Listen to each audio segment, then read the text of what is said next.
हरे कृष्ण। तीसरा स्कंद 32वां अध्याय कर्म बंधन। श्लोक नंबर 29 से हम इस अध्याय को कंटिन्यू करेंगे।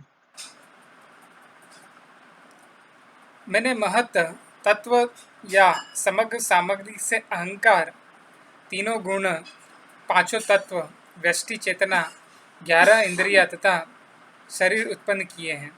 इसी प्रकार मुख्य भगवान से ही सारा ब्रह्मांड प्रकट हुआ है। तात्पर्य: परमेश्वर को महत पद के रूप में वर्णित किया गया, जिसका अर्थ है कि समग्र भौतिक शक्ति जिसे महत्त्व कहते हैं, उनके चरण कमलों पड़ी लेटी है। दृश्य जगत की उत्पत्ति या समग्र शक्ति महत्त्व है।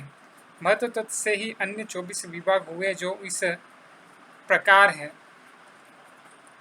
11 इंद्रियां, 5 विषय, 5 तत्व, चेतना, बुद्धि तथा अहंकार।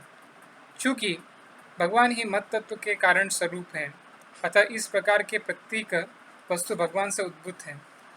अतः भगवान एवं दृश्य जगत में कोई अंतर नहीं है, किंतु उसी के साथ ही दृश्य जगत भगवान से भिन्न है।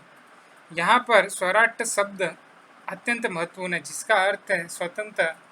परमेश्वर स्वतंत्र है और जीवात्मा भी स्वतंत्र है। फिर भी इन दोनों प्रकार की स्वतंत्रता में कोई साम्य नहीं, क्योंकि जीव कुछ स्वतंत्र है और भगवान पूर्ण रूपेण स्वतंत्र है। जिस प्रकार प्रत्येक जीव के भौतिक शरीर होते हैं जो 5 तत्वों तथा इंद्रियों से निर्मित है, उसी तरह यह ब्रह्मांड परम स्वतंत्र भगवान का विराट शरीर है। शरीर नाशवान है, उसी तरह परमेश्वर का शरीर रूपी संपूर्ण ब्रह्मांड भी नाशवान है, और ये दोनों प्रकार के शरीर महत तत्व से ही बने हैं। अतः बुद्धि से इस अंतर को समझना चाहिए। हर व्यक्ति जानता है कि उसका शरीर एक दिव्य स्फुलिंग से उत्पन्न हुआ है। इसी प्रकार विराट शरीर परमात्मा या परम स्फुलिंग से उत्पन्न हुआ। जिस प्रकार प्रत्येक शरीर आत्मा से उत्पन्न है, उसी प्रकार यह ब्रह्मांड रूपी विराट शरीर परमात्मा से उत्पन्न है। जिस प्रकार प्रत्येक आत्मा चेतना से युक्त है, उसी तरह परमात्मा भी है। इस प्रकार परमात्मा तथा आत्मा में साम्य होने पर भी आत्मा की चेतना सीमित है और परमात्मा की असीम है। इसका वर्णन भगवद गीता में इस प्रकार हुआ है: क्षेत्रज्ञ चापी माम विधि। परमात्मा प्रत्येक कर्म क्षेत्र में उपस्थित रहता है। जिस प्रकार की प्रत्येक शरीर में आत्मा रहता है, दोनों ही चेतन है। इस अंतर इतना ही है कि व्यष्टि आत्मा केवल व्यष्टि शरीर के प्रति चेतन है, जबकि परमात्मा समस्त शरीरों के प्रति है। 30वां श्लोक।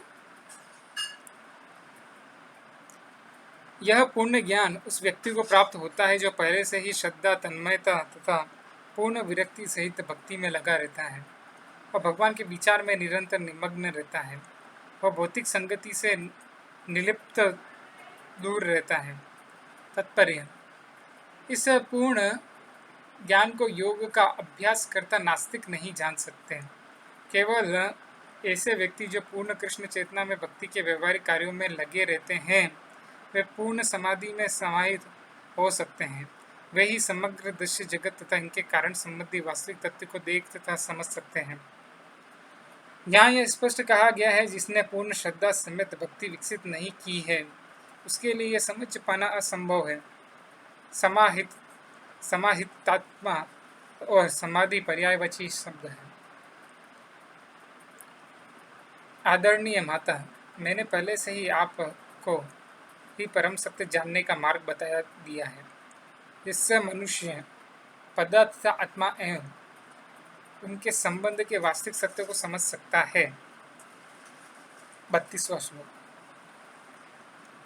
दार्शनिक शोध का लक्ष्य पूर्ण पुरुषोत्तम भगवान को जनाना है। इस ज्ञान को प्राप्त करके जब मनुष्य प्रकृति के गुणों से मुक्त हो जाता है, तो उसे भक्ति की अवस्था प्राप्त होती है।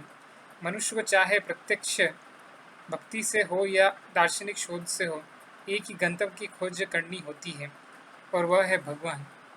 तात्पर्य: भगवद गीता में कहा गया है कि अनेकानेक जीवन पर्यंत ज्ञान योग का शोध करने के बाद अनंत मनुष्य उस बिंदु पर पहुंचता है जहां उसे ज्ञात होता है कि भगवान वासुदेव ही सब कुछ है, अतः वह उनकी शरण में जाता है।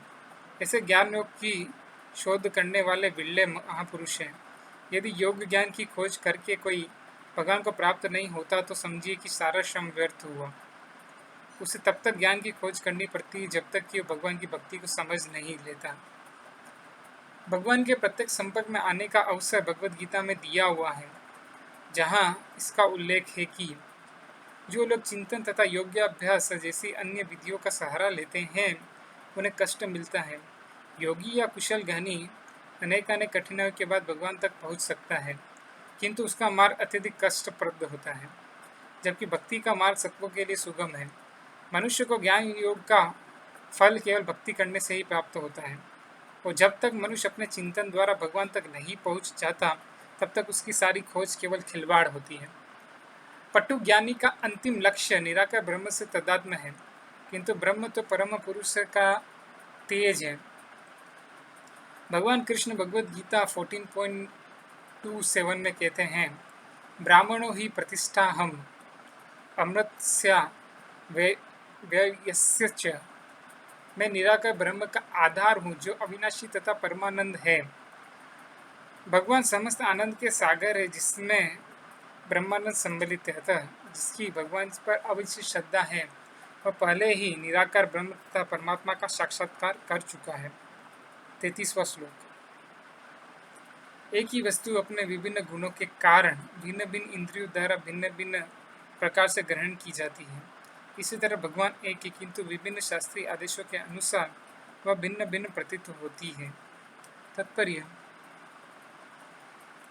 ऐसा प्रतीत होता है कि ज्ञान योग के मार्ग पर चलकर मनुष्य निराकार ब्रह्म तक पहुंचता है, किंतु कृष्ण चेतना में भक्ति करने से उनकी भगवान में श्रद्धा तथा भक्ति बढ़ती है।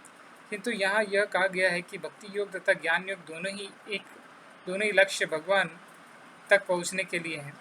ज्ञान योग की विधि से वही भगवान निराकार प्रतीत होता है। जिस तरह एक ही वस्तु भिन्न भिन्न इंद्रियों द्वारा भिन्न भिन्न लगती है, उसी तरह एक ही परमेश्वर चिंतन द्वारा निराकार प्रतीत होता है। एक पहाड़ी दूर से बादल जैसी लगती है और इसके कारण अनजान व्यक्ति इसे बादल मान सकता है, किंतु वास्तव में बादल नहीं, एक बड़ी पहाड़ी है। मनुष्य को प्रमाण से सिखाना होता है कि बादल का दृश्य बादल ना होकर पहाड़ी है। यदि कोई थोड़ा थोड़ा करके आगे बढ़े तो बादल के बदले पहाड़ी या हरियाली दिखने लगती है। जब कोई सचमुच में पहाड़ी पर पहुंच जाता है तो उसे तरह तरह की वस्तुएं दिख सकती है। दूसरा उदाहरण दूध का है। जब हम दूध को देखते हैं तो यह सफ़ेद लगता है, जब उसे चखते हैं तो स्वादिष्ट लगता है, छूने पर ठंडा लगता है, सूंघने पर सुगंधित लगता है, और जब सूंघ कर इसे दूध समझा जाता है। विभिन्न इंद्रियों द्वारा दूध का अनुभव करने पर हम कह सकते हैं कि एक सफ़ेद स्वादिष्ट सुगंधित वस्तु है, वास्तव में यह दूध है। इस प्रकार जो लोग चिंतन द्वारा भगवान को खोजते हैं उन्हें शारीरिक तेज या निराकार ब्रह्म तक पहुंच सकते हैं, और जो भगवान की योग्य अभ्यास द्वारा पाना चाहते हैं उन्हें अंतर्यामी परमात्मा के रूप में प्राप्त कर सकते हैं। किंतु जो लोग भक्ति योग द्वारा भगवान के पास पहुंचना चाहते हैं वे साक्षात परम पुरुष का दर्शन कर सकते हैं। अंततः परम पुरुष ही सारी विधियों का गंतव्य है। जो भाग्यशाली पुरुष शास्त्रों के नियमों का पालन करते हुए समस्त भौतिक कलमों से पूर्णतः शुद्ध हो जाता है, वह परमेश्वर को सब कुछ मानकर उनकी शरण में चला जाता है। जिस प्रकार दूध का वास्तविक स्वाद आँख, नथुने या कानों से न लेकर जीभ से लिया जाता है, उसी तरह मनुष्य परम सत्य का आनंद केवल एक ही मार्ग भक्ति द्वारा प्राप्त कर सकता है। भगवद गीता में उसकी पुष्टि इस प्रकार हुई है, भक्त्या हम अभिजानन्ति। यदि कोई परम सत्य को पूरी तरह जानना चाहता है तो उसे भक्ति करनी चाहिए। निस्संदेह परम सत्य की कोई पूरी तरह समझ नहीं सकता, एक लघु जीवन के लिए संभव नहीं, किंतु भक्ति संपन्न करके जीवात्मा ज्ञान के चरम बिंदु तक पहुंच सकता है, अन्य विधि से नहीं। विभिन्न शास्त्रों शास्त्रीय मार्गों का अनुसरण करके मनुष्य भगवान के निराकार तेज तक पहुंच सकता है। भगवान के साथ तदात्म या निराकार ब्रह्म के ज्ञान से दिव्य आनंद मिलता है, क्योंकि ब्रह्म अनंत है। तद ब्रह्म निष्कलम अनंतम ब्रह्मानंद अनंत है।